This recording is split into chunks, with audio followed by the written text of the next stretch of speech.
The blanket fell with a soft thud, but the sound felt wrong, too heavy, too real. Daniel Morrow froze, his calloused hands gripping the edge of the rough-hewn cot. Beneath the wool, something stirred, or didn't. A faint whimper came, swallowed almost immediately by the quiet of the cabin. The lantern he had carried swung slightly, casting trembling shadows on the walls, and Daniel's stomach twisted as he realized he hadn't expected this. I can't face him alone," a voice whispered from the corner. It was hoarse, panicked, the tremor of fear that clutched his chest as much as any gun.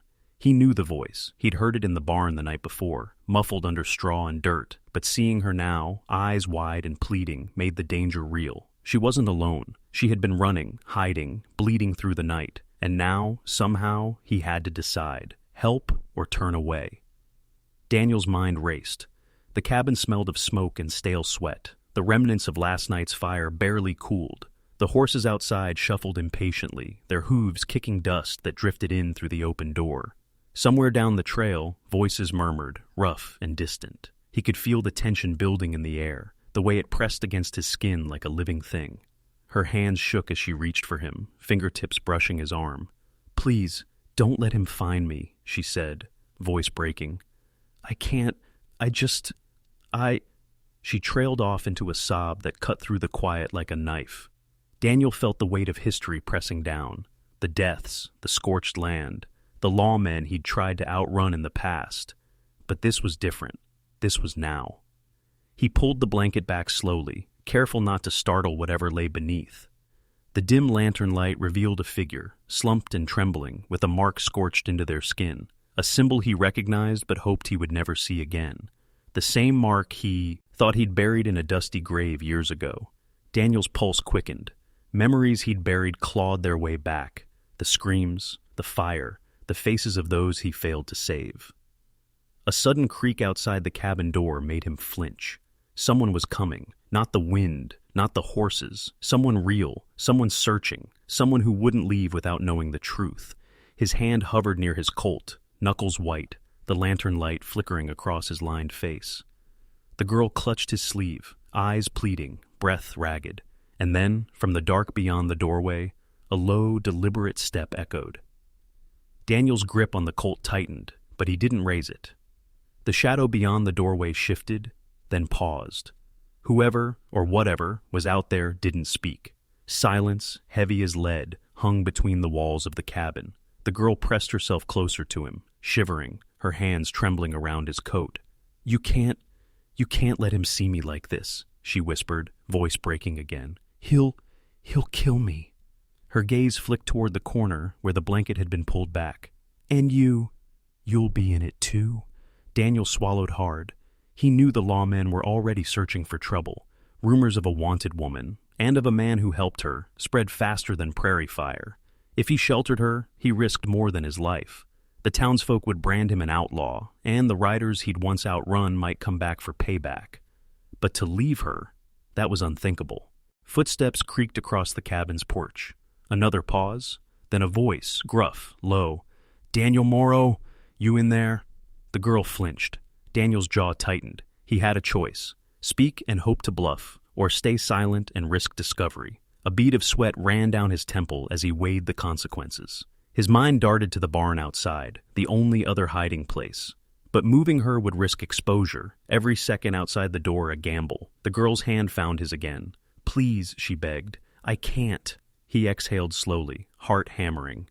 "All right," he said quietly, voice steady despite the storm inside. "We do this together, but if you make a sound, if anyone hears you, we both die." Her nod was barely perceptible. Together they shifted toward the shadows behind the cot. The girl pressed low. Daniel's eyes scanned the room, calculating every angle, every possible escape. A creak on the wooden floor, someone moving inside, made his muscles coil. Then came a knock. 3 slow raps, deliberate, demanding.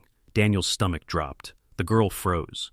He could feel her heartbeat against his side, frantic, almost as loud as the pounding in his own chest. Outside, the voice called again, louder this time. "Daniel, open up, or we're coming in!" He whispered to the girl, "Stay calm, no sudden moves." But even as he spoke, he knew they might already be too late. The lawmen weren't fools. They would search every corner, every hidden space, every haystack and blanket in the cabin.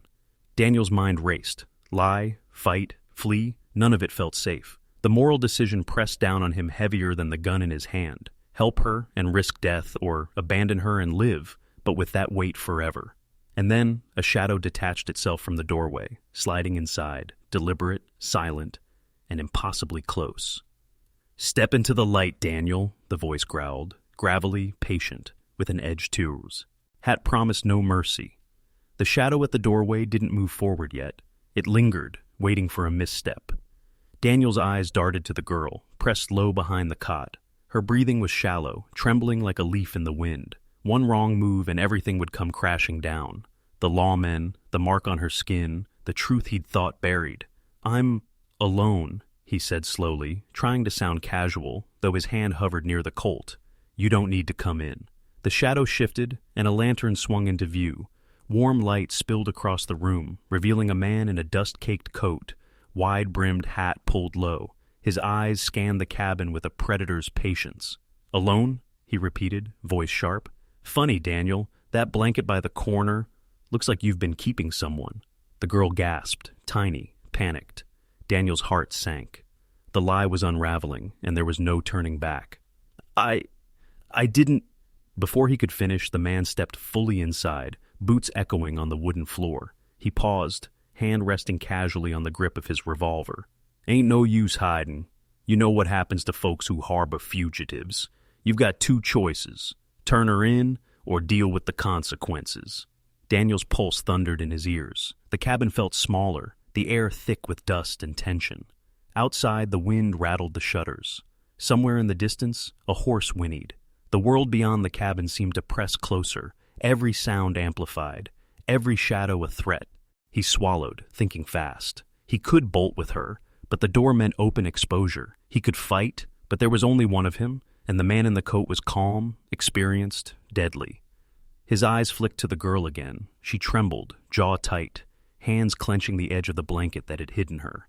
The man's gaze lingered on the mark burned into her arm, and a slow sneer crossed his face. "I thought that was long gone," he said, almost to himself. "Didn't expect to see it here." Daniel's mind raced. There was no escaping the moral weight now. Every decision carried the scent of blood and smoke, every second a potential death sentence. He glanced toward the back door, calculating distance, cover, speed. His finger brushed the trigger, but he didn't raise the Colt. Then came the sound, hoofbeats, distant but growing, unmistakable, riders, more of them. They'd heard the rumors. They'd come for her. And for him. The girl whispered, voice barely audible. "Daniel, what do we do?" The man in the coat smiled coldly, revolver shifting in his hand. "Decide fast, Morrow, before the others arrive." Daniel's gaze flicked to the girl, pressed against the cot, trembling. He saw more than fear. He saw exhaustion, trust, desperation. And in that moment, the weight of survival wasn't just about guns or horses. It was about holding on to the fragile thread of humanity that still lingered in a world steeped in violence. "Listen," he said quietly, voice low so only she could hear. "Whatever happens, you need to breathe, slow. We're still alive, and that counts for something." She nodded, eyes glossy, but no words came. Instead, she offered him a small, trembling hand. He grasped it, rough and calloused, and the gesture carried more than comfort. It was a silent promise. Daniel reached into his coat and produced a tattered loaf of bread he'd been saving for the horses. He tore it in half, handing a piece to her. She hesitated, then nibbled, eyes still wary, as if accepting food meant she was accepting a dangerous truth. She had no escape without him. The man in the coat watched, revolver resting lightly in his hand, expression unreadable. Daniel knew he was being judged not just for harboring her, but for showing this unexpected kindness.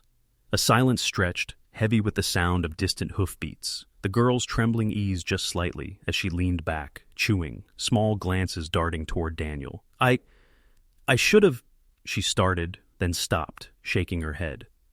"You don't owe me explanations," he said softly. "Not yet. Not here." In that brief quiet, the cabin felt less like a trap and more like a sanctuary, fragile though it was. Daniel reached for a wooden keepsake on the mantel, a carved horse chipped and worn, and set it in front of her. "Here," he said. "It's not much, but it's steady. You hold on to something steady when everything else is falling apart. Her fingers brushed the wood. For a moment, the world outside did, with its guns, riders, and lawmen, seem suspended. The bond between them wasn't romantic, not yet. It was survival, yes, but also recognition. They were two fragile humans, trying to carve a space for hope amid chaos. 8. But hope is never safe in the West. Outside, the hoofbeats drew closer. The man in the coat shifted, glancing toward the window.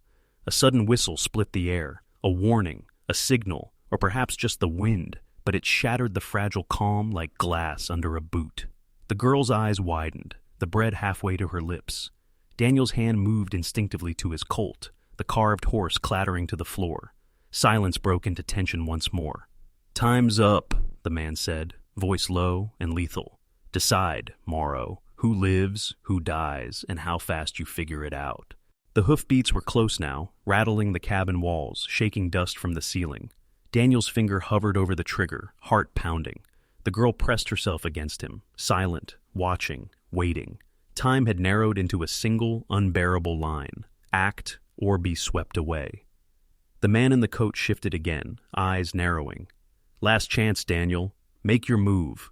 Daniel exhaled, slowly, deliberately. His mind raced through every possibility, every risk. Then, without a word, he stepped forward, not with gun raised, but with hands open, steady. The girl mirrored him instinctively, her fear mingling with trust. "I won't hand her over," he said, voice firm, carrying every ounce of certainty he could summon. "If you want her, you'll have to go through me." The man in the coat's eyes flickered, a spark of respect, or maybe curiosity, passing through the cold mask. Outside, the hoofbeats stopped, a tense pause. Then came another voice, shouting commands. The lawmen or bounty riders closing in, uncertain who had the advantage. A moment stretched. Daniel's pulse thundered, each beat a drum of defiance. He felt the girl's hand tighten around his. And then, almost imperceptibly, the man in the coat lowered his gun. A slow shake of his head, a grim acknowledgement that sometimes the rules bent to a stronger truth, courage and moral certainty. "Get out," he muttered, stepping us back into the shadows of the cabin. "Take her. You're both fools, but maybe the West needs fools like you." Daniel didn't ask why. He grabbed the girl's hand, guiding her to the back door, where the night was thick, wind blowing dust along the trail. Horses whinnied nearby, distant but waiting, and the world outside was merciless. But for now, they had a fragile chance. They rode in silence, letting the moonlight guide them. The girl finally spoke, voice small but steady. Why help me?" Daniel glanced, down at her, the lines of his face softening. "Because someone had to," he said simply. "Sometimes that's all it takes to make the world a little less cruel." Hours later, they found temporary refuge in a canyon, hidden from prying eyes. The girl leaned back against a rock, exhaustion and relief mixing in her features. Daniel sat beside her, scanning the horizon. The night was quiet, but every shadow reminded him danger was never far behind. Years later, she would remember the carved horse, the half loaf of bread, the steady hand that had guided her through the terror of one impossible night. And she would remember Daniel Morrow, not for the guns, not for the courage alone, but for showing her that even in the harshest West, humanity could survive. The final shot lingered on the two silhouettes, framed against a blood-orange dawn, the wind stirring dust around them as the canyon swallowed their trail, fade to black.